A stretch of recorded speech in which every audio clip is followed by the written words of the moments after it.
saving people. Oh well, that was cute. Alright guys, here's some of the devastation along the coast here. And every night when the high tide comes in, it's just tearing these dunes apart and leaving money just sitting everywhere. And all this high tide and the water comes in, it's just dragging all the trees away, all these sand dunes away. And at night time I've been finding quite a few just on the ground. Every time 3 or 4 waves come up and take a bit more sand away, there she blows. Coins just sitting there for the pickings. So I haven't even been using a metal detector.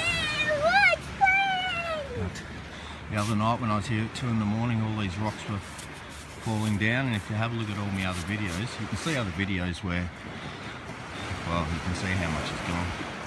This is awesome. Central Coast, New South Wales, Australia.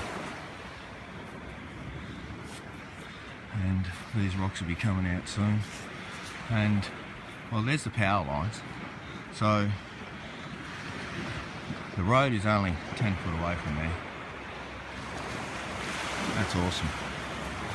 Alright, I've got to get Linky to daycare.